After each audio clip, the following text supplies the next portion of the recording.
We are back and we are live. It is Fight IQ presented by RotoWire. UFC 232, our main event is the rematch of a fight of the year.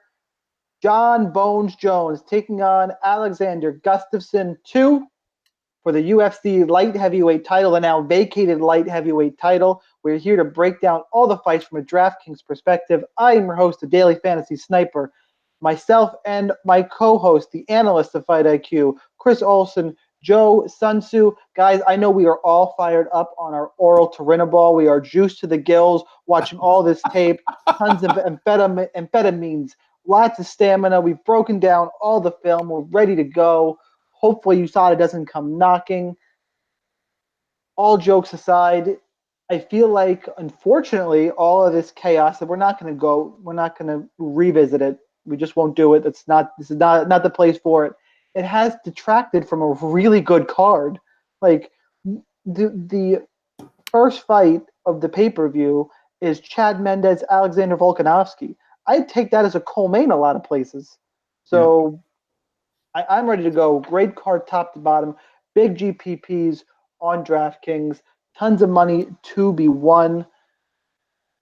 You know what? We're not even going to go with a recap of last week because I want to get to these fights. I think you know what? I will because I had a good week last week or 2 weeks ago.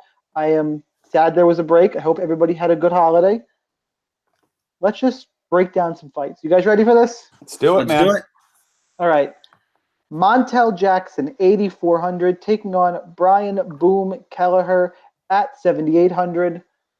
Montel Jackson is the favorite at minus 150. Brian Kelleher, the comeback on him is plus 140. This is a fight that Joe and I were actually supposed to see live at MSG a couple months ago.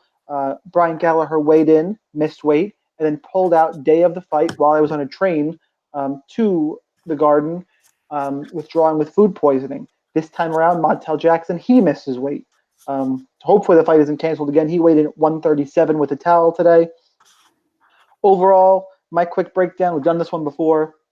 Montel Jackson is the better overall athlete. I was more confident in him before the weight miss because I think he's going to have to defend some takedowns here, which he couldn't do against Ricky Simone. But Simone's a different kind of grappler. I think he uses his athletic ability to stay on the feet. And I thought he was going to wear Kelleher out, assuming this weight cut did not take too much out of him. I still like Jackson. I like the range he fights at. I think he's a freak athlete. And overall, I think he's got enough to get by Brian Kelleher in this spot. So for your guys and your analysis, let's kick it off. Let's start with Chris this week. Yeah, well, I actually had forgotten that these two were supposed to fight before Shaun told me. So if I say something completely different than I did last time, I guess please forgive me. But yeah, I don't know. I think I'm picking Jordan here just because, as you alluded to, Shaun, I think he does everything really well. He's very toolsy, as you might say, Who's in a baseball Jordan? context. You mean Jackson? Jackson. Oh, I'm okay. a Jackson, yeah. You know, I was thinking of this is how we do it, but Okay. anyhow. Wow. I think he's very toolsy. I think he's got sneaky power. He can Just wrestle call a him a little tool? bit. Sorry. Yeah. I would disagree with Shaun a little bit that he couldn't stop those Simone takedowns. That was true in the third round after he got tired, but he was able to stuff some of them earlier in the fight.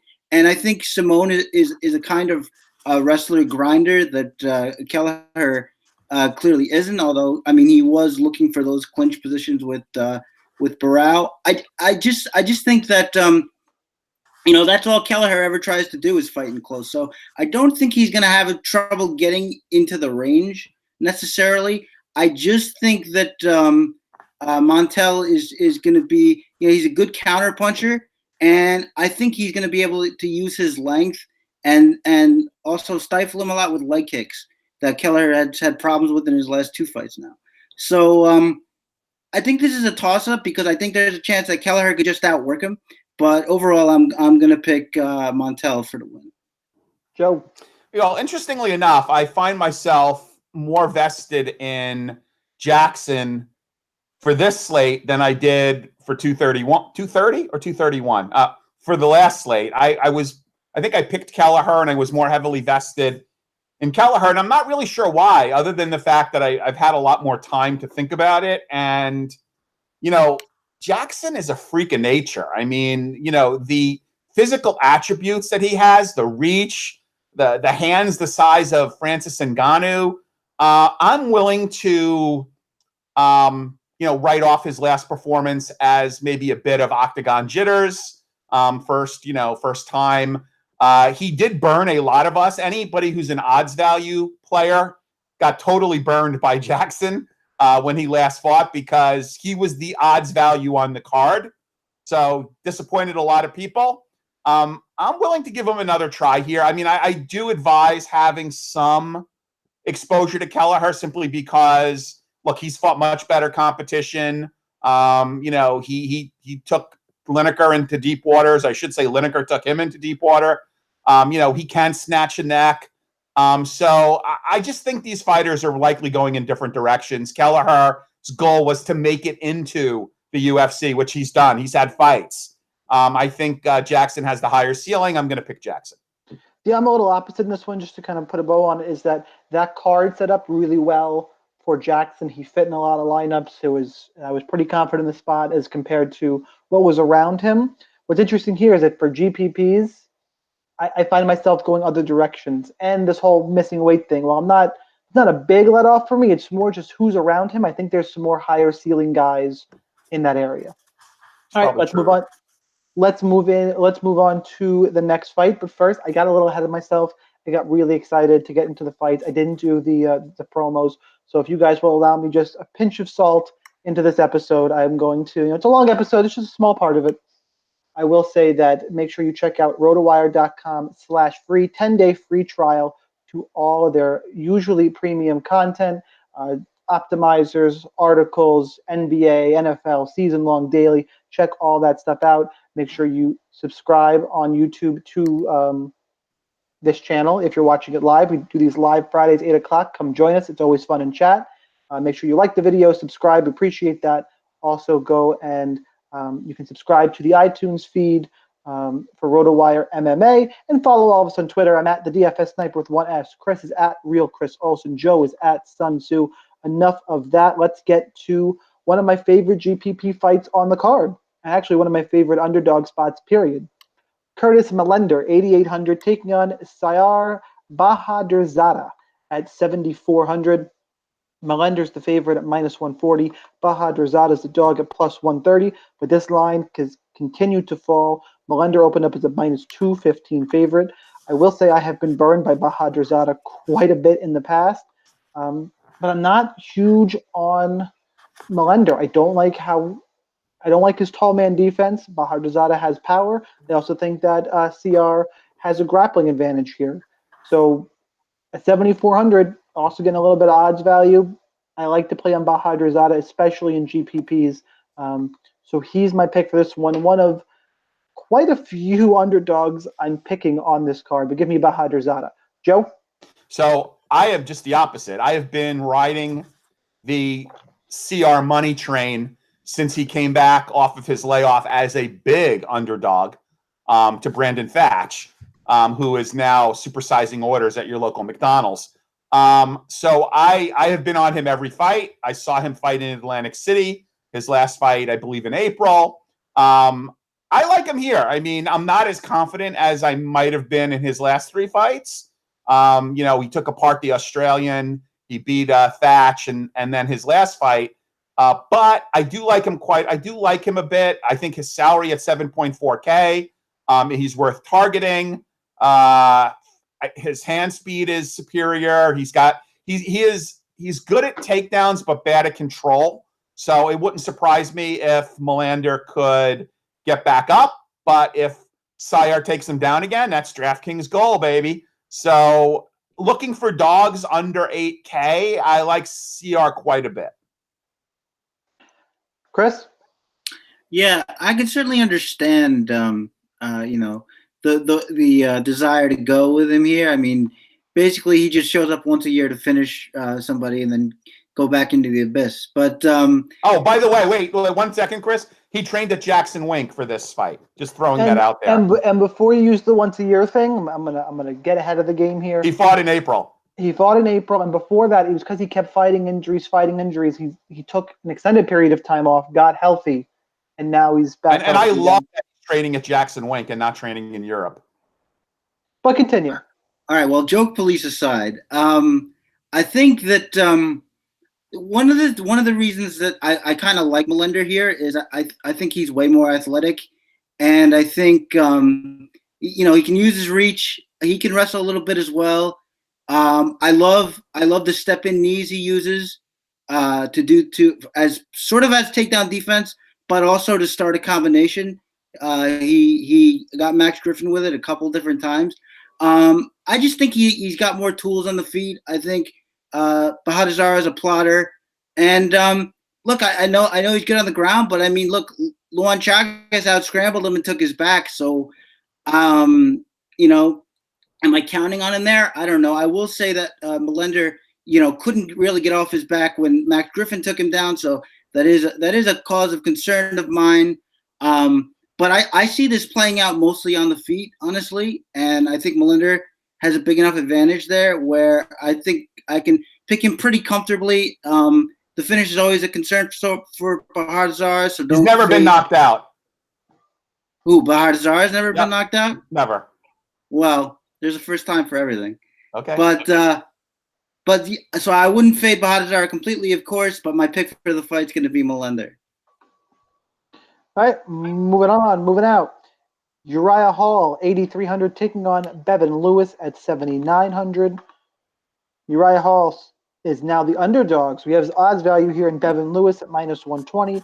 Comeback on Uriah Hall is plus 110. Look, my issue with this is Joe can give us all the narrative. I won't steal that from him because there's a lot in this fight. But people are looking at the circumstances around Uriah Hall, which I get. There's validity to it.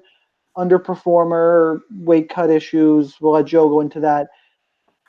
He looked decent against Paulo Costa last time out. I know he got unfinished, but Paulo Costa is an animal. And he's been in there with world-class competition, whereas Bevon Lewis is, coming off Dana White Tuesday Night Contender Series, UFC debut. It's hard for me to really trust Bevon Lewis, or the line has now flipped where he is the favorite. But quite honestly, if the line keeps going this way, if Hall gets to like plus 150 somehow, it's still a big jump. But I'm seeing everyone on the Lewis hype train. I'm more apt to bet Uriah Hall and the experience and the striking there. He is a head case for sure, but if he shows up, I think he outclasses Bevon Lewis on the feet, and it's just a matter of narrative, which is why it's risky to trust your money either way in this fight. But my pick, skill for skill-wise, would be Uriah Hall. Let's go to Joe for the narrative. Okay, so I have to use this probably on an average of once a card. There is a little bit of James Tahuna effect here, where Uriah Hall has lost to some very, very good fighters. Bevon Lewis is Johnny Bone Jones' boy, Jackson Wink, train Jackson Wink, Johnny Bones Jones. With that said, I am with you in that I do not believe that, at least based on the last fight, that Uriah Hall has deteriorated to the extent that he cannot better a Bevon Lewis. My pick is Uriah Hall. I will probably have, I know I will have some of Lewis for odds value, but based on that odds value, I expect Uriah Hall to be under-owned, which makes for an interesting play on DraftKings. Chris, we both took, I think, a contrarian approach here, which is usually your bread and butter. So please tell me you're picking Bevon Lewis. No, I'm going to go contrarian to what you guys think I'm going to do here, and I'm going to pick Uriah Hall. Look at us go. I don't think Hall lost anything as far as stock in that Paulo Costa fight. I actually thought he fought pretty much as well as he could. Costa was just better. If I had one criticism of Uriah Hall, I would say that he gets himself backed up too much, and it gets him in trouble. It got him in trouble. It's got him in trouble before that fight as well. But I really like that he's starting to use a jab more, and it's really quick. And I think it can really set up a lot of his kicking game and a lot more of his weirder spinning back kick strikes and things. Also think that his power kind of gets slept on a little bit. The power in his hands, I should say, because everybody knows him for the weird kicks and things. But he's plenty powerful. And my problem with Bevon Lewis, who was actually a two-time Contender Series guy, is he doesn't seem very comfortable to me anywhere but in the clinch. Like in the clinch, he's a monster with the elbows, as you would expect, being with the John Jones and the Jackson Wink connection. He doesn't really seem comfortable. That's not to say that he can't throw a straight punch. He can, but it just seems like when the fight's in space, he's a little bit lost. And I expect Hall to thrive there. So as long as he can keep his back off the fence, which is kind of an if. I mean, Bevon could have some success there, but overall, I think just Uriah Hall is too good, and Bevon Lewis is too green, so I got to go with Uriah Hall here. All right, Nathaniel Wood, 8,200, taking on Andrei Ewell at 8,000. Wood is still a favorite, minus 120. Ewell, the comeback, is plus 110. Nathaniel Wood is coming off of a submission over Johnny Eduardo.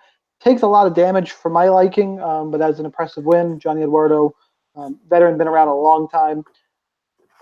Whereas Andrei Ewell defeated Renan Barão in Brazil in his UFC debut, but it is, it's 2018, the ghost of Renan Barão. This is an interesting fight. Both guys, I think, are apt to get hit. Wood, I think, has a little more power. Ewell, this is the fight I've been going back and forth on. And throw a dart. Yeah, pretty much. I want to say Ewell is probably, this is going to sound counterintuitive, Ewell's probably the safer cash game play. And Ewell in a win has a higher floor. Wood in a win has a higher ceiling. The problem is that it takes away from the floor of Ewell, because if Wood lands, he throws big power, is willing to exchange in brawls, he could put Ewell away. So I think Ewell's more technical. Wood, I think, is going to want to brawl. I've been back and forth. I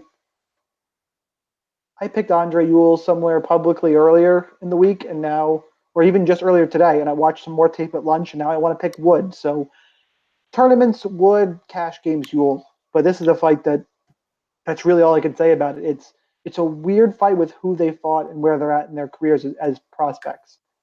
Chris, start with you for this one. Yeah, I see what you're saying, but I'm a little bit more confident in Ewell. I just think that, look, Wood on the regional scene, he got hit way too much. He got hit a lot in that Eduardo fight too, and that was both because eat punches. Huh? They both like to get hit, because Ewell's the guy who fights with his hands down. Oh yeah, no, and he gets away with it because he has a 7-inch reach advantage. Sure, but well, that's part of it. The other part of it is that, like in a matchup like this, I'm so much more apt to pick the more athletic guy, the faster guy, and that's Ewell. He in that Barão fight, he had that beautiful backup, like he was being charged at, and he backup counter put him on the mat. So he's a really athletic guy, athletic striker. He can counter punch. As we've talked about before, I think we talked about it leading up to that fight. His takedown defense is a problem, but even when he was taken down, he showed great submission defense.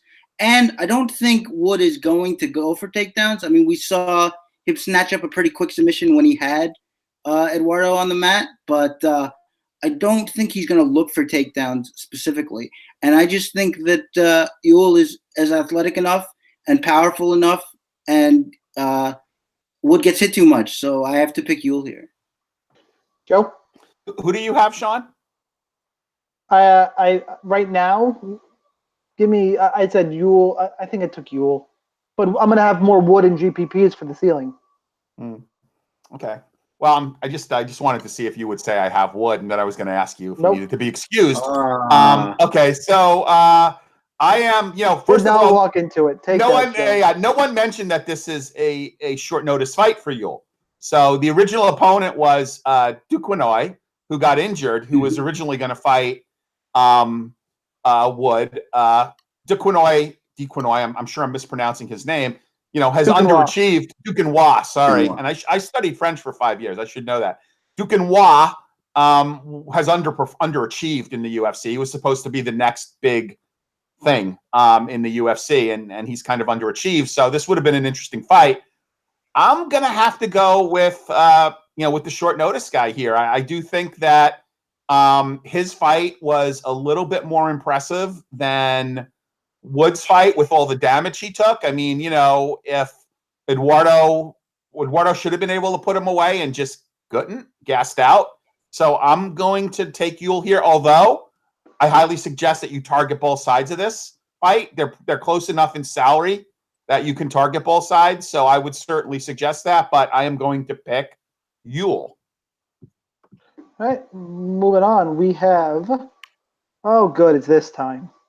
Ryan Hall, 9,400, taking on BJ Penn at 6,800. Ryan Hall, minus 430. BJ Penn, plus 380. Ryan Hall has a little more in the feet than people seem to remember. He throws kicks. BJ Penn is a million years old. Back at lightweight. Like, I can't invest money in 2018 BJ Penn. I'm starting to get this really weird suspicion that he's going to win and be 4% owned and take somebody, take down the big GPP on DraftKings. But I can't invest my own money in it. But it's just this weird feeling I'm getting.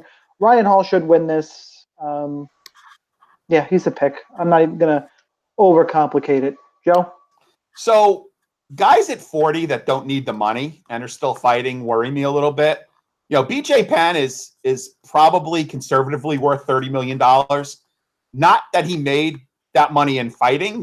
He's a guy that truly came into the UFC with family money. So that money motivation is gone. I also don't know that it's that much of an advantage training at Novo União in Brazil for this fight. No. He's been at Jackson Wink. He's been all over the place. On the other hand, probably the worst fight I saw in the last 3 years was Hall Maynard. That was painful to watch. Hall gives a great interview, and he seems like a generally nice guy, but he is not a pleasure to watch. I mean, flopping on his back like he did, begging Maynard to come to the ground. It was horrible. 9,400 on DraftKings. Hard to recommend because unless he finishes, I don't see him finishing Penn striking, although some people may disagree. And I think Penn is a competent enough on the mat to make it interesting at least. I could see kind of an ugly, low-scoring decision, which at 9.4K I don't like, and I don't know that if Penn's going to earn his salary even in a win. So this is a tough fight. I mean, I would say if you're playing mass entry and putting 150 lineups in the $10, you should certainly have a couple shares of Penn in case the unlikely and unthinkable happens. I'll probably be under-owned to Hall for that reason as well, just because I see better plays below him. So I'll probably have a few shares of him, but not many. But, God, I hate picking them, but I'll pick Hall. Yeah, this whole fight is just gross. It should not be happening. Chris? Yeah, it has to be noted here, and I forgive you guys for not mentioning it because I know that we all blocked this fight out of our minds. But BJ Penn dropped Dennis Siver in that fight. You guys remember that? Really, you're going to give him credit for it really? Was no, yeah, of course I am. It was. Get out of here! I love BJ Penn. I love BJ Penn. He was still working off the jab. It was a beautiful jab, shovel uppercut. Go home, you're drunk. But I mean, the thing about BJ Penn is he's just so slow now, and he's so hittable. And the one worrying thing for me, specifically in that fight, was when he was on top of Siver in side control with about 2 minutes left, he couldn't get anything done. So I mean, if you were trying to make a contrarian pick and be like, well, BJ, he still got his jiu-jitsu accolades. I don't know if that's true anymore either, that he can do, because that surprised me. I thought on the ground he might have a little something left. But look, my only concern about this fight is I do think Hall finishes him by submission. My only concern is that, and this is I'm not being sarcastic. My only concern is that leg locks are not considered takedowns. So if Ryan, I should be sarcastic though. If Ryan Hall rolls for a leg and just gets a finish, it's only going to get you 90, and that's not really going to be enough. I just don't think that BJ Penn is quick enough to get away. I think the way that Gray Maynard was able to disengage every time, I don't think BJ Penn's going to be able to do that. So I think that's going to lead to a sub. You have to decide if he's going to get you enough points. If you're really feeling like with 100 lineups, you can get like 5 BJs in there. I guess. Oh wow! Chris did walk into it. I think any of us would take 5. All right, we're fired, guys. This podcast is over. But this podcast soon to be brought to you by Sirius. Dude, yeah, I know, right? what do we have? X Videos as our sponsor here? I mean, come on, what's going on, dude? But look, everybody's brain in the sewer side. Yeah, I mean, I think that's about it. Like, can BJ hit him hard enough with something? I guess, but it's probably not going to happen. If you're feeling saucy, get a couple of them. Otherwise, you have to decide if Hall's going to get you enough points, and that's about it. All right. So as you know, wrap up Chris points. If you're feeling saucy, get some BJ. Yeah, exactly. And if you think you're going to get a hard BJ, that's basically a life motto as well. Petr Yan, 9,300, taking on Douglas Silva de Andrade at 6,900. Petr Yan, minus 295, the comeback on Silva de Andrade, plus 265. Petr Yan, hyped up prospect coming out of ACB, dispatched Teruto Ishihara quickly. Had a really fun fight last time out against a newcomer. Still scored 85 points, but didn't get to finish. Didn't pay off his salary. Silva de Andrade, these guys are going to stand and trade. His last time out, he looked like he was back on the juice by a lot. Overall, I think Petr Yan is better, keeps volume. I will say that I need to see Petr Yan defend the takedowns in this fight. That is where Silva de Andrade could have some success, but ultimately I think Petr Yan is going to be too fast, too athletic, too good on the feet. I like him quite a bit here at 9,300. The worry for me is with the potential ground game and grappling of Silva de Andrade, who has takedowns in each of his last three fights, taking down Marlon Vera, Rob Font, Henry Briones. So one of those guys is really good, but that's, I think, his path to victory. Overall, I'm still taking Petr Yan. Chris? Yeah, I kind of went back and forth on this fight. I'm not as high on Petr Yan as some people seem to be. I totally can see that he's a good boxer. He throws in combination, body head. He's obviously very powerful, likes to pressure forward, and he's good at figuring you out as the fight goes on. There's a lot of Petr Yan fights. Guys look good against him in the beginning, and then he sort of, as the fight goes on, he sort of figures him out. But my problem with him has always been his striking defense, where like he sort of just shells up and moves backwards. And Andrade is definitely the wrong guy to do that against. He's going to come at you very hard. And the thing about Andrade on the feet is that he does leave his chin up when he strikes some. A good striker like Yan could exploit that, but I think he can just get overwhelmed by de Andrade as well. I could definitely see that happening. You mentioned the takedown, Shaun. That's a concern as well. I don't know. I think this is a good fight to target. I think it's probably going to finish one way or the other. My pick, I think, would be on Andrade, and I think that Jan's got so much hype on him that if you get Andrade there and he gets it done for you, that could really be a slate breaker, I think. So yeah, that's going to be my pick, but I think either man can finish this fight. I will agree. If Andrade wins, he's going to break the slate. Joe. So I see if you give me a little bit of latitude here, I do see a little bit of similarities here between the Gordon Neto BJJ fight and this Andrade Yan fight. Yan is way more technical, a striker than Gordon, obviously. But what you have here is you have like a hard charging Brazilian fighter who I have not seen him I have not seen weigh-ins yet. I don't know if he's jacked like he was last fight.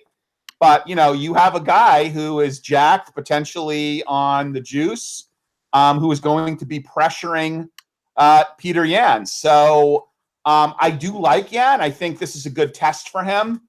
But worth having a few shares of Andrade, in case there are similarities to the Gordon Neto BJJ fight. So I'm going to pick Petr Yan, but I do think that there is some caution to be exhibited here. And I don't know that you're even going to get 12x on this fight unless you get a finish, which I don't necessarily see Yan getting. So I'm not sure how great Yan is as a target for DraftKings for GPPs, but I'm sure he'll be popular because he's in that upper level. So, he might be highly owned. But I'm definitely going to pick Yan, but I advise having a few shares of Silva de Andrade. All right, next fight we have Kat Zingano, 8,500, taking on Megan Anderson at 7,700. Kat's the favorite, minus 145. Megan Anderson is a dog at plus 135. Your quick takedown is Megan Anderson has really, really good power. Holly Holm took a few shots in the feet and decided, I'm just going to grapple you this whole fight, and then she was able to do that. I'm going to repeat that. Holly Holm was able to grapple Megan Anderson the whole fight. Kat Zingano gets hit way too much, but she can grapple really well. We've seen some really solid ground and pound from her in her takedown game. She took down Marion Renault 6 times. So it's kind of striker versus grappler. Ultimately, I think Kat Zingano gets it done through the grappling. I was more confident earlier in the week, and I know Megan Anderson hasn't really done anything in the UFC. I mean, the Holly Holm fight was her first fight. But I just have this funny feeling she's the one who's going to continue to get better. And we heard who brought this up? I think it was Daniel Levy. I can't remember how to say his name. Dan from Half the Battle. I always get his last name wrong. Half the Levy. Battle brought it up. Yeah, Levy. I always say Levy, Levi. It's Levy. Half the Battle this week, they brought up that she was on the Joe Rogan podcast basically saying she can't get concussed too many more times, and she's having issues with her head from a lot of fighting. And I thought that was a really interesting point where now I'm wondering how much damage can she take. Holly Holm took a few shots from Megan Anderson. Can Kat do that? Ultimately, until I see Kat get put out like that, you can't really bet on it. And I think the grappling should be enough for her to get this fight to the ground and dominate Megan Anderson. So Zingano's the pick, but I was more confident earlier in the week. Joe, women's fight, you start us off. Okay, so first off, I should say that, Australian is the bacon of accents. I mean, everything goes a little bit better with bacon. I think the same could be said about Australian accents. Megan Anderson has got a very good social media campaign. She's very active on Twitter, posts a lot of tattoo selfies of herself. That's an oxymoron. In any case, I've seen every one of her fights. I loved her in Invicta. She was violence incarnate. I said it last time, and I will say it again. She needs to leave her current camp and go to a camp that has wrestlers, okay? Because there is no way that Holly Holm should have been able to take her down as easily as she did. And Kat Zingano is a much more accomplished wrestler, grappler than Holly Holm is. I'm going to throw out the recency bias of her taking down Marion Renault 10 times. I don't think that that's relevant as much, but Kat Zingano can pretty much take anybody down. So I'm with you, Shaun, on the taking damage standing. I just don't think that Kat is going to put herself in that, in space where she can get hit like that. So, I mean, to me, I love Megan Anderson. I think she needs to change camps. I think she needs to learn how to wrestle, shore up her takedown defense. It's interesting. Do you remember how that line flipped after weigh-ins? Like, everybody saw how big Megan Anderson was compared to Holly Holm, and the line, massive, like as massive a line movement in a female fight as I've ever seen after weigh-ins, like all the money pouring in on Megan Anderson. And she got dominated. So I think people learned their lesson. I don't expect a big line movement. But quite frankly, I'm surprised that Kat Zingano is not a higher priced favorite. I kind of like her. I don't know if I'm going to make any straight bets on this card, but I sort of like her at minus 145 as for a bet. So I would say have a couple of shares of Megan, just like you would of some of these other fighters that I don't think have a very good chance to win. Just to spread in mass entry GPPs, but I'm picking Kat Zingano. Chris. Yeah, I basically agree with everything you said, Shaun. Kat is probably one of the strongest women in this division. I think she'll be able to take her down if she gets her hands on Megan Anderson. The problem is, like, her striking at this point in her career has reached like Cindy Dandois levels of, like, it's just so bad to look at, and she's so counterable and hittable when she's in space that it really makes me nervous. Like, I think I'm gonna pick Kat just because of how easily Holly took her down. But every second this fight's in space, it's gonna make me nervous. Hey, Chris, how did Megan do against Cindy Dandois? I don't know. You want to tell me? She lost. Did she lose? That was a bad analogy. Was it? No, just lost for the striking. But Dandois didn't outstrike her, did she? Well, she lost to Cindy Dandois. Okay, well, but the analogy's fine then, because I'm just talking about striking. But she got it. But okay. That's never an okay loss, Chris. Never an okay loss. No, look, I completely concede, and the reason why I'm picking Kat, let's not forget that, is because I think that she's going to get it done in the grappling. But if she can't, I don't think she's going to survive on the feet. So I think you should have more than a couple of shares of Megan Anderson. I think people are going to be weighed down on her based on that last performance. So yeah, I think a knockout is totally possible here. I'm not going to read too much into the. I know she's had some issues with head trauma and stuff, but I'm not really going to key in on that too much. I just think that, Megan Anderson's got a good pressuring game. She uses her kicks well, and I think that she can get this done. But if Kat gets her hands on her, I think the fight is going to be over. And if she can do it consistently, she's going to get you a lot of points. So I think Kat's the pick, and Megan Anderson is a GPP play. I would look at her a little more closely than Joe would, but ultimately the pick is Kat Zingano. Andrei Arlovski, 7,600, taking on Walt Harris at 8,600. Line on this fight, Harris is the favorite, minus 175. Arlovski plus 155. I think regardless who you pick in this fight, there's only one DraftKings play, and it's Walt Harris, because Andrei Arlovski in his last two wins, 84-76 DraftKings points, and before that 50. And to me, Walt Harris has a significant hand speed advantage, and he's a better athlete. Andrei Arlovski is obviously the more veteran guy, polished, going to come in with a good game plan. I think Walt Harris is the GPP play here, way more likely to get a finish.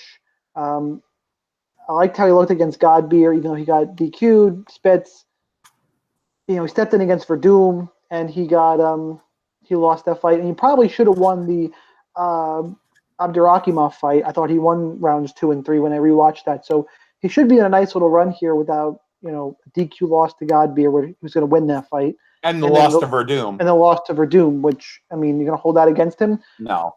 Andrei Arlovski, different animal on the feet. I think Walt Harris, the more I looked at it, the better athlete, and the hand speed, I think is a difference in this fight. It's hard for me to trust a guy who's 11-7 in his career in cash games, especially at heavyweight, but I do like Walt Harris as a GPP play. Chris, who you got? Yeah, so this is probably one of my favorite. Every time I say this, the guy ends up losing in horrible fashion. But I'm gonna say again that this is one of my favorite picks on the card. I just for a lot of the reasons you mentioned, Shaun. Like I picked Arlovski to win a lot of his recent fights, but against a bigger, more athletic, more powerful guy, like there's just no way for me. I shouldn't say there's no way. If Arlovski decides to wrestle the entire fight, maybe that could be something, but can Arlovski even wrestle for 15 minutes straight? Like, I don't know if that's a thing that he can do. And you mentioned the hand speed. He's actually a pretty decent kickboxer for a guy his size. I think my main problem with Walt Harris earlier in his career, and one of the reasons why I wasn't even sure about his Chase Sherman fight, was coming into that fight, he was very tentative. That's how he lost to Abdurakhimov. Was he just sort of sat there and got chewed apart with leg kicks? He's still patient, but he's gotten way more aggressive in spots as his career has gone on. And I've been sort of waiting for him to break into that mid tier. It hasn't happened yet for a variety of reasons. I think this is the fight. I think he's going to get a nice clean finish over Arlovski here. and sort of take the next step in his career. Who knows where he goes from there? But I think it starts here. So I'm big on Walt Harris here. Joe? Yeah, well, okay, a couple of things. One is, these guys are only 4 years apart in age. Walt Harris is 35, which is, I get that heavyweights have different standards relative to age, but he's not a prospect. I mean, what worries me here, and I'm going to pick Walt Harris, so I should get that out of the way. What concerns me here is that Arlovski has generally, during his resurgence, been competitive against these kind of hard-hitting, lower mid-tier heavyweights. I mean, look, Tuivasa couldn't put him away. Junior Albini. How much more athletic is Walt Harris than either one of those guys? I would say a fair bit, actually. Okay, I'd say some, and I think what he has that those guys don't have is he has some wrestling. So I think that's going to be the equalizer here. I don't see Arlovski, pulling a Stefan Struve on him and trying to take him down. I do think that Harris is a good play on DraftKings at his price point, although I don't see him earning salary if this does somehow go to decision. If you're playing Harris, I think his ceiling is much higher than his floor. I certainly wouldn't play him in cash, but I am going to pick Harris. And I am expecting that he finds Arlovski's chin, but I do have some caution. Yeah, Zelda just said in chat that you should pick Walt Harris because he beat up Chase Sherman. Yeah, well, everybody knows Chase Sherman is better than compound interest. So, I mean, yeah. Moving on, let's get to the main card. Chad Money Mendes, 8,700, taking on Alexander Volkanovski at 7,500. Volkanovski is the dog, plus 130. Mendes the favorite, minus 140. Before we get to this, the staff picks are up on RotoWire. And if you're a regular listener of the show, first of all, thank you. But you would assume that Cris has the most upset picks on the card. Nope. You would be incorrect this week. That goes to me. Only one for me this week. I'm taking 3 dogs on the main card. One of them isn't with a great deal of confidence, but we'll get there. This is one of the ones I feel pretty good about. I'm taking Alexander Volkanovski. I think he's the real deal. I love the pressure, volume. We've seen him go 3 rounds. And granted, that is at his own pace, but he's just beating the brakes off of guys. Taron Elkins, Jeremy Kennedy, really the 2 decent competitors on his list, but he can get takedowns. He can beat you up in guard. He can, decent volume on the feet, looks for that overhand right. What's interesting is I've seen a lot of people say that it's very similar to Chad Mendes. That's true, except Chad Mendes is coming off of a doping violation. I know he said it was unintentional for the cream he was using during, for his psoriasis. Look at the guy. I'll let you make your own decision. He was knocked out by Frankie Edgar. He's got terrible fight IQ. We saw it in the fight against McGregor, giving up position. Miles Jury was a quick fight. We didn't see really what Chad Mendes is going to be like with the cardio issues we've had with him in the past, with the chin issues I have now that Frankie Edgar knocked him out. Alexander Volkanovski is going to test all of those areas, and he's the younger fighter. Give me Volkanovski here. I think he's going to do what Mendes does a little bit better. I don't think either one of these guys are going to be able to get the other one to the ground, quite honestly. If anyone gets a takedown, I think it may be Volkanovski getting one late with his just relentless pressure. If Mendes goes out and gets a takedown, we don't know what Volkanovski is off his back, but I don't see it happening here. I think Volkanovski is going to be a little too much, and it's one of the dogs I really like in this card, especially in GPPs. If you look at the game logs, which isn't an end-all be-all, but I will mention it real quick. Volkanovski in his 5 wins for DraftKings, 100, 129, 116, 107, 115. He costs 7,500. If he does win, he's likely to score really well. Give me Volkanovski. Cris. Yeah, I kind of have the exact opposite take of this fight than you do.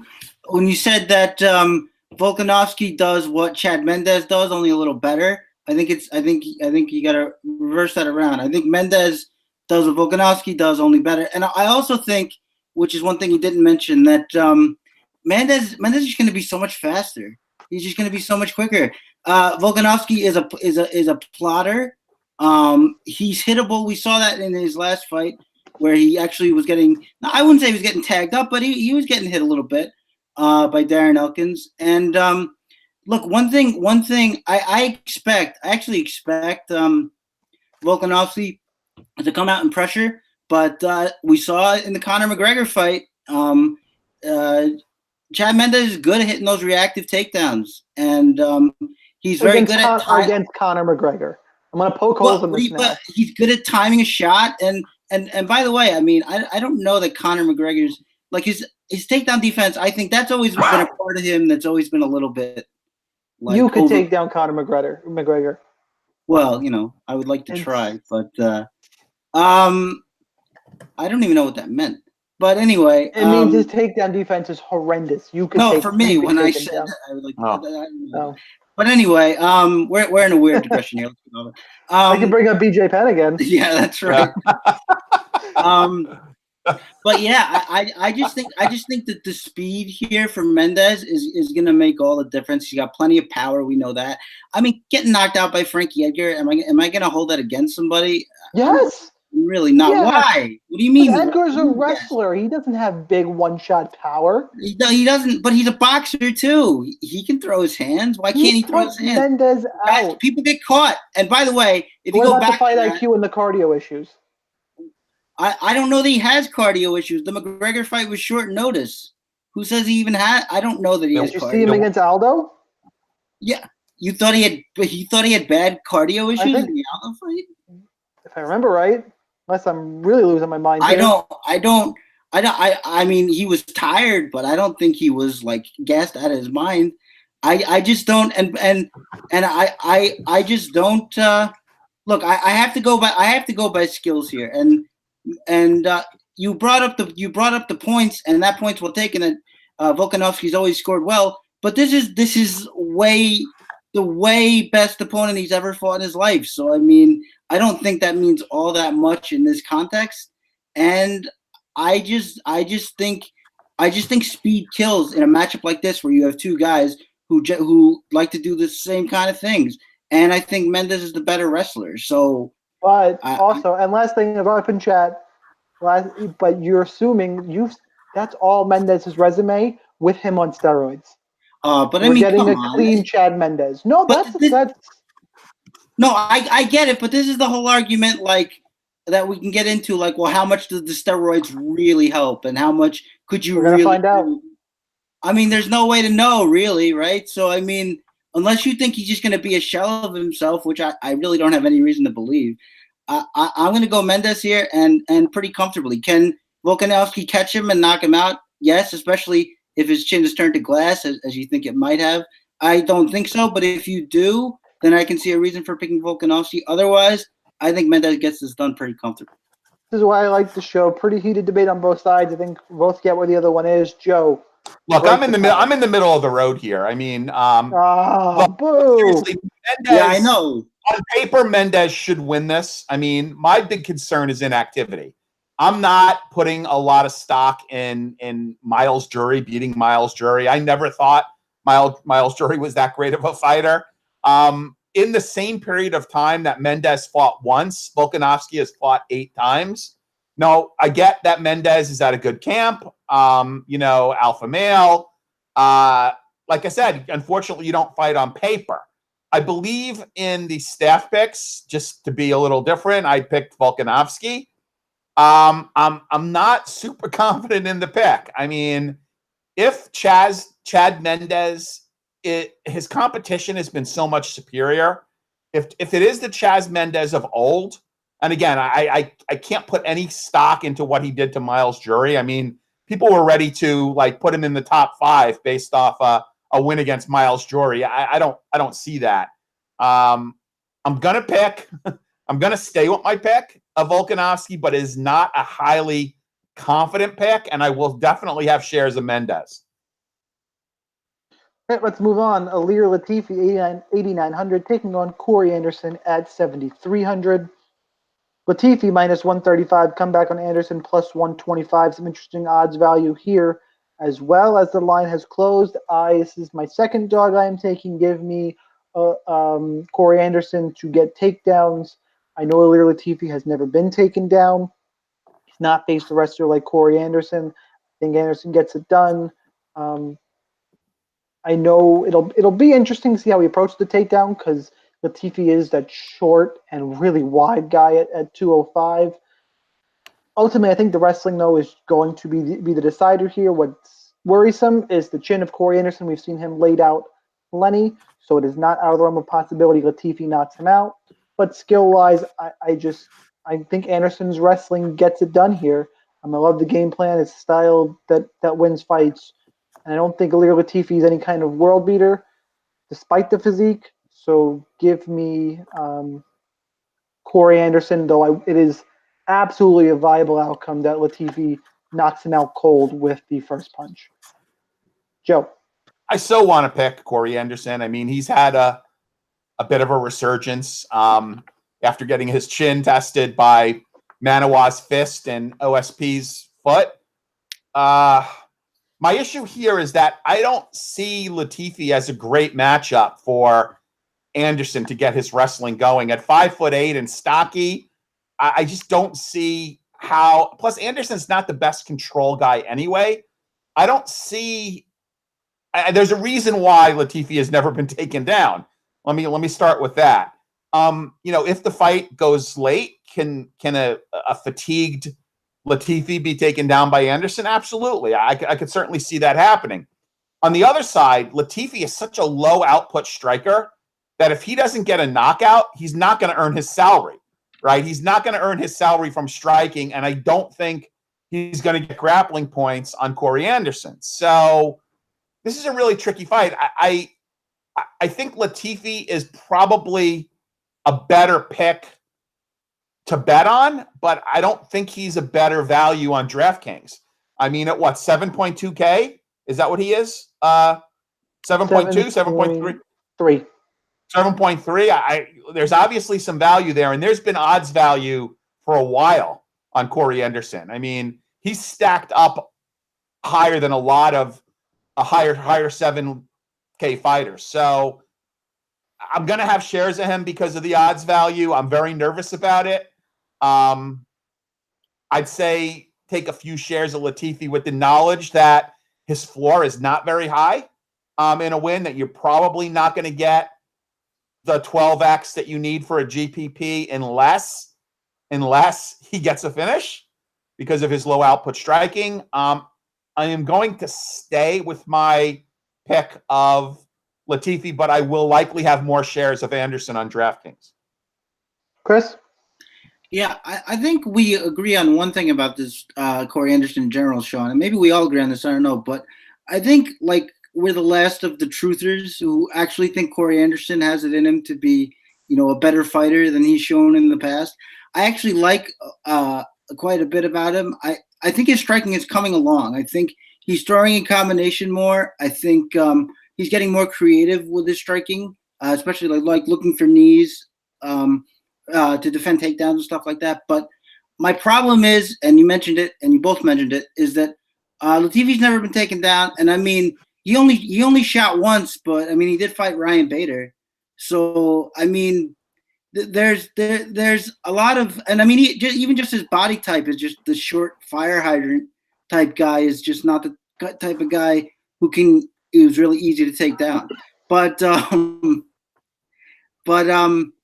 look, my major problem can be summed up with a sentence, and it's that I don't think Corey Anderson can last on the feet for a long enough time without getting hit hard with something. I just think it's going to happen.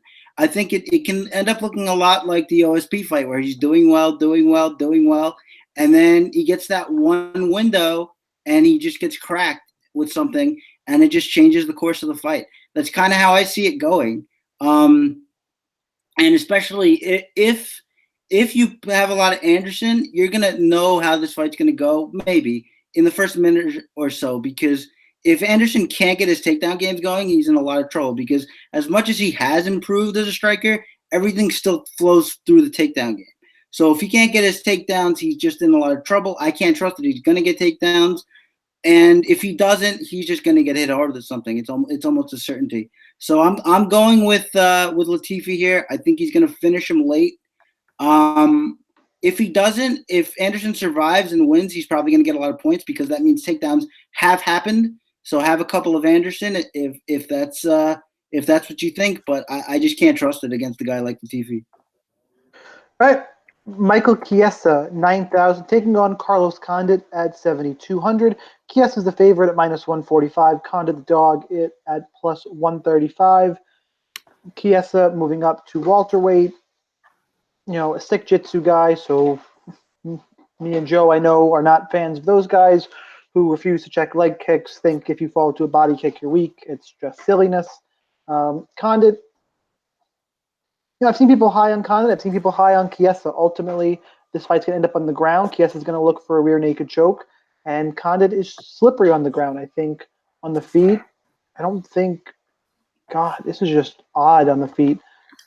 Ultimately, I'm taking Michael Chiesa because I can't trust 2018 natural-born killer on a 4-fight losing streak. I think Chiesa eventually – I think he wins a decision. I think he controls on the ground. I think he'll get a takedown. And I think that Condit will put up enough defense on the ground to not get submitted. So that's where I think this fight goes. I can't trust Michael Chiesa because he's a sick jitsu guy, and I can't trust Carlos Condit because it's 2018 Carlos Condit. Of those two things, I weigh 2018 Carlos Condit, rate him a little worse, give me Michael Chiesa by decision. Chris? Yeah, I have to pick Condit just for that reason, just because anybody who's tried to take him down has been able to. Chiesa is going to try to take him down. But like you said, I mean, he's good in the scrambles. He's active off his back. He was out scrambling Cowboy Oliveira in spots. And I think that, his inability or unwillingness or whatever to check kicks could be a problem. I like the pressure that Condit brings, but ultimately I just can't trust a Condit not to be taken down.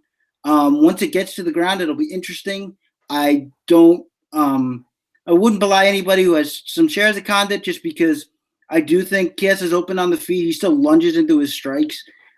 He's just not a very advanced striker at all.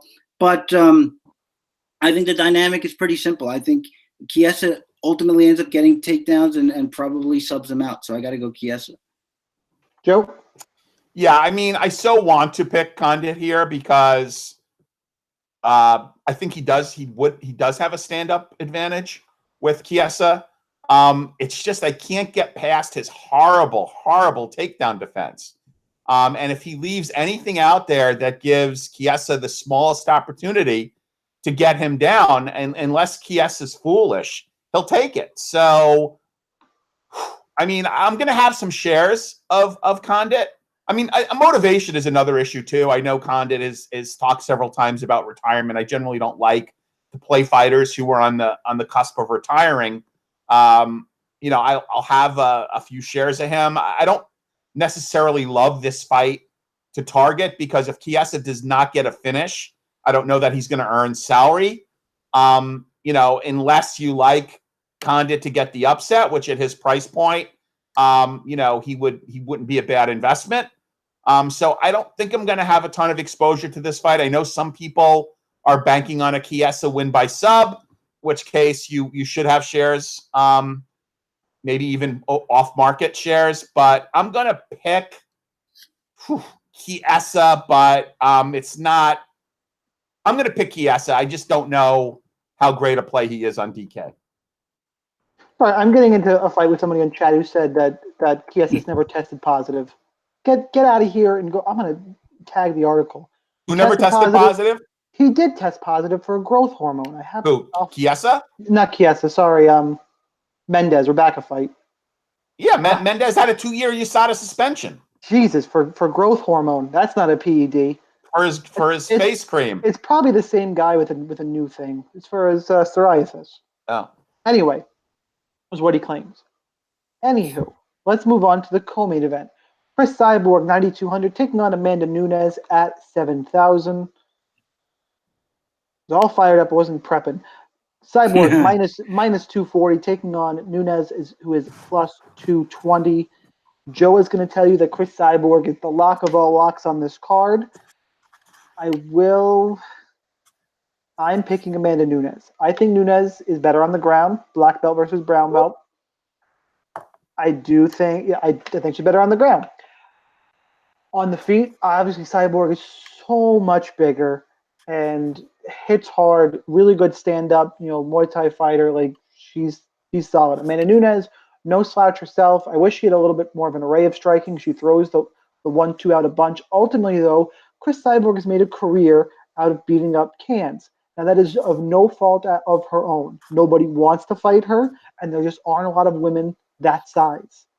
Her UFC opponents are Leslie Smith, Lena Landsberg, Tanya Evinger, Holly Holm, Yana Kunitskaya. The most legit in there is Holly Holm, and while it was a clear win for Cyborg, it was a clear 48-47 win. Period.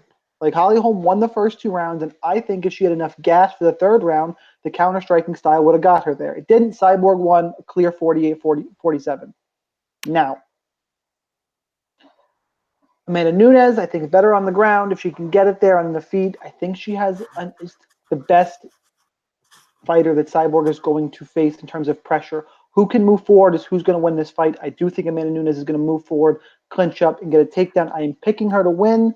However, it is by no means a lock. I am going to have a crap ton of both sides of this fight. I think Nunes could break the slate in terms of dogs, and I think Cyborg could be the highest scorer.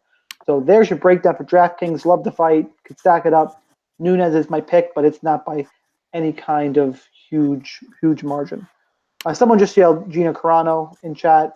Yeah, I get it, but that was Gina Carano against Amanda Nunes gets smoked too, just because it's the stone ages of women's MMA. It's just one of those athletes keep getting better type of thing. Gina Carano, legend of women's MMA. It's one of those. It's apples to oranges is the comparison, but solid point is another name she has fought. So give me Nunes in a close fight. We'll start with Joe for this one while I dive back into the chat. First of all, Cyborg beat who was put in front of her. Holly Holm, an ex-bantamweight champ. Tanya Evinger, an ex-bantamweight champ at Invicta. Granted, maybe you look at them and say, okay, not great competition, but certainly not cans. I disagree. I see Cyborg having the advantage everywhere, including cardio. I think this is a perfect stylistic matchup for Cyborg. She's not going to have to chase. Nunes is going to come to her. Cyborg is going to pound her. This is the lock of all locks, especially for cash games. I don't know. It is 5 rounds, so we should still see some decent points. I don't know if it's as great a play for GPPs because if there's no grappling points, I don't know, and there's no finish, I don't know if we're going to get the points we need. Amanda Nunes's cardio is definitely inferior to Cyborg's, and let's not forget the breathing problem that she has, and she had surgery, and not often that's a surgery that's not 100% effective. So if this gets into deep waters, I'm going to definitely pick Cyborg by finish here, but I would be very surprised if Nunes could actually win here. So I am all in on Cyborg. Chris.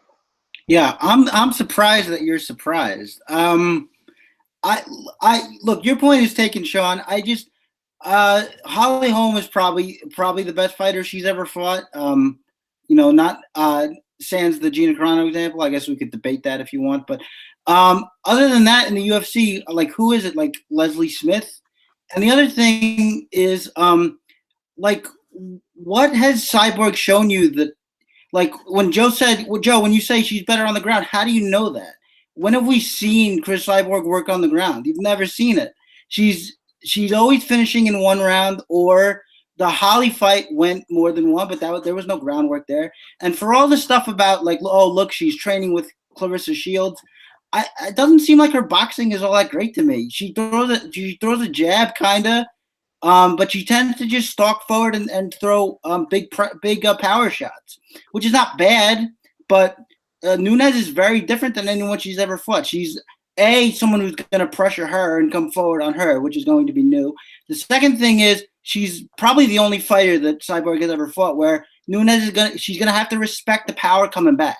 And this is probably the only fighter that she's ever had to do that before.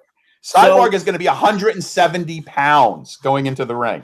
Yeah, okay, but so what? You think that you think Nunes' power is just going to disappear? I don't think it's going to affect Cyborg. I have such a hard time believing that. You have no idea. Amanda Nunes. When you listen to people like Misha Tate and others say, when I get hit by her, it's different. It's a different feeling than anything I've ever felt. Now I'm sure she would say that about Cyborg too, but that means you're powerful. So and look, she's great at keeping people at the end of her punches. I expect her to use takedowns if she feels the need, and I just think she's got a deeper skill set here, at least from what we've seen. I can only go by what we've seen, and from what we've seen, I think Cyborg is the more put together fighter. I'm picking her as the dog play. Mark it up. You mean Nunes is the more complete. You said Cyborg. What did I say? You said Cyborg is the more complete fighter. Freudian slip, guys. Forget. Oh, you should be running. You should be running to the window with both hands, betting on Nunes. I'm running to the DK platform. That's where I'm running. Okay. Somebody said in chat, I think is a really, really good analogy of this is, well, I would add a little bit to it. Nunes will touch Cyborg with the straight left early, and we'll see if it affects Cyborg. Agree with that, and then if she can get the fight to the ground. I do want to see Cyborg on the ground, just see what that looks like, but we will see. Moving on. John Jones, 9,100, taking on Alexander Gustafsson, 7,100. Bones is the favorite, minus 280. Gustafsson, plus 255. I rewatched Jones Gustafsson. I've rewatched it a few times for fun in the last couple of years. I rewatched it again today at lunch. And everyone's going to give me crap for this. I'm taking enough crap today in chat, but why not add to it? This time watching it was the first time I've actually scored the fight for John Jones. I have been one of these that I had scored the fight for Gustafsson pretty repeatedly. And I think it was, I can't remember anymore if I had scored it 2, 3, and 4. I know I had given 2 and 3 to Gustafsson, and that's all I could give him in this fight as well. Anyway, that being said, I do believe Jones is way more focused now. Gustafsson's getting finished as of late, but he's been inactive. Ultimately, Jones, as much as I hate the guy, and it pains me to say it, one of the best of all time. You could argue the best of all time. I won't say that because of the PEDs that I'm not going to get into. Ultimately, in the cage, John Jones should be able to get takedowns here. I think he's seen the reach now. He's more dangerous. He hurt Gustafsson in round 4. Give me John Jones. I think he gets this done. I also think he's going to be a little more aggressive in this fight. The key to the last fight was whoever was the one moving forward is the one who was winning the exchanges. I think John Jones, as much as I hate him, is going to be the more aggressive guy. And I think wins this fight. Give me John Jones. Although, again, this isn't cash into the fight. I would feel fine stacking. And I'll play both sides because if John Jones does lose, I actually think the only way he loses is like a flash knockdown. I don't think he's going to let Gustafsson box him up like he did in the first round. In the first fight, I think the most likely path for Gustafsson to win is actually a flash KO because they are 205ers and Gustafsson's a good boxer. That's actually, I think, his best path to victory. I heavily lean John Jones as much as I hate that POS. Joe. I'm with you. Interestingly enough, Jones with his suspensions, and he's actually fought more recently than Gustafsson, which I find kind of interesting that, you've got two guys coming in with, some octagon rust, some ring rust, and Jones is the guy who fought more recently. Obviously, a lot of narrative around this fight. I mean, the UFC essentially screwed not only the fans, but every other fighter on this card. They take money out of their pocket. They inconvenience their families.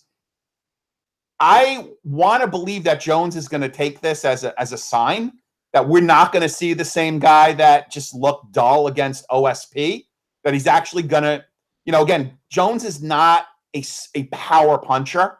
But I do think that, given that there was some doubt in his last fight and his whole contention that he was out partying and not training and still won the fight, I think he's going to look to make a statement in this fight. So I'm on Jon Jones. Would it surprise me if Gus caught him with something? No. I don't think it's as much of a lock as say Cyborg, but I do like Jon Jones a fair bit here, and I will have some exposure to him on DK. Chris. Yeah, I'm hearing a lot of like narrative stuff. Like, I think he's more focused, and I don't know what to do with any of that. Do I know that he's more focused? No, I don't really. But judging by the Torino ball stuff, it seems like he hasn't changed all that much. He could be doing his same old things. He's just a douche. He's just a douche. Well, that's what I mean. He could be doing all his same old tricks for all I know. But so I'm just gonna say that. I think the first fight was really close. Having watched it a couple more times this week, I think it basically all comes down to what you did with round 2. If you gave it to Gus, it was Gus's fight. If you gave it to Jones, it was Jones's fight. I still think that Gustafsson is probably the way better boxer here. So I do think that he's going to have a chance to box him up. I just think that Jones, he's got a fantastic kicking game, fantastic elbows in the clinch. He's great at using his variety and mixing things up. But the other thing that, and the one thing that we have to focus on that hasn't been mentioned yet is the takedown defense was on point all fight for Gus. If he's able to stay on the feet and John can't get offense flowing through that, I think that's advantage Gustafsson. I also think that Gustafsson and DC was giving him issues with this in both fights. Gus started doing it late in their first fight. When Jones rather goes for the clinch, he lunges for it, and when he lunges for it, he's open for uppercuts. He's gotten tagged with them before, and I think Gustafsson as a good boxer, the way better boxer, can really exploit that.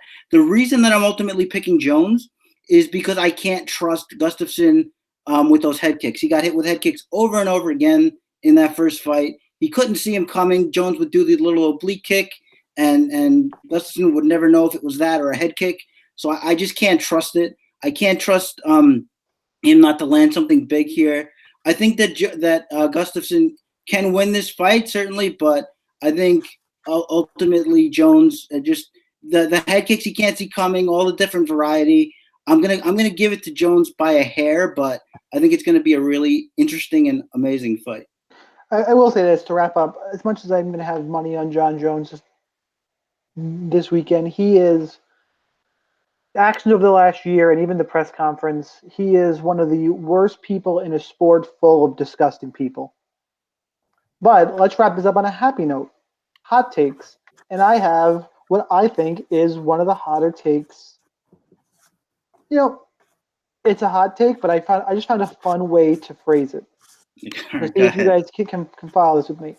Outside of the main and co-main event, everyone else who has fought for a title in the UFC is going to lose. That means Carlos Condit loses to Michael Chiesa. That means Chad Mendes loses to Alexander Volkanovski, and that means did Arlovski get a title shot? I was trying to loop him in there too. Yes, and Zingano too. I lost Zingano. Damn, I lost Zingano. I went right over that. Every male. Nope, because I'm picking Cat. Every male. Do every male. And that every male, and that means Walt Harris wins, and that means means Ryan Hall wins. Okay, my hot take is parlay. Both female fights inside the distance. Don't hate that at all. I might go put a unit on that. There you go. See, we're helping everybody out with the hot takes. Yeah, Chris. Silva the Andrade finishes Peter Young. Wow. That's the hottest take. That would hurt my bankroll a little bit. Okay. That would be sad face. All right, guys. That's it for UFC 232. So we have a card, in 2 weeks, and then we have some time off, and then 11 straight cards. I believe so. So while you're getting ready for that, go to rotowire.com/free. All the paid content, 10 days for free, no credit card required. Make sure you are liking, subscribing. Shout out to my boy John Church on Twitter, who is constantly harassing the RotoWire high-ups and Sirius guys to get us on Sirius. You guys, we all know we need to be on Sirius talking about BJs and arguing about PEDs in live Slack chat. If we get on Sirius, maybe we'll get a call-in station set up. Well, look, football is ending. I mean, look, there's that, like, once football ends, you could definitely free up some airtime to let it, like, look, let it be like, Friday mornings at 2 a.m. Like give us like the worst slot available. I want to army up all of our followers to follow the lead of John Church and just release you all to be trolls and just beat up the RotoWire and Sirius execs. By the way, one thing, this is the first week of the bracket challenge. Anybody who has tickets, I wish everybody well. I may need to, if I do advance at all, I may need to recuse myself from one of these pods if I make it anywhere near the finals. Knock on wood. We'll see. I generally have not done well in these types of contests because I constantly second guess my plays. I have 2 entries. I will be playing in the bracket challenge this week. So it's the survivor pool. Yeah, it's the survivor pool, the bracket challenge. They've been doing Qs and sats for months, for almost a year on this. So hopefully we'll have a bit of a shorter turnaround on the next MMA, contest. And one other thing is I'd like everybody to reach out to DK and ask for a live final in MMA. I mean, golf has it, NASCAR has it. Let's get a live final for MMA, please. Chris, any last words? No, just enjoy this awesome card, everybody. And this is one of those cards. Don't forget to be a fan. Just be a fan. All right. Good luck, guys. I'll catch you on Twitter, and Happy New Year. Happy New Year.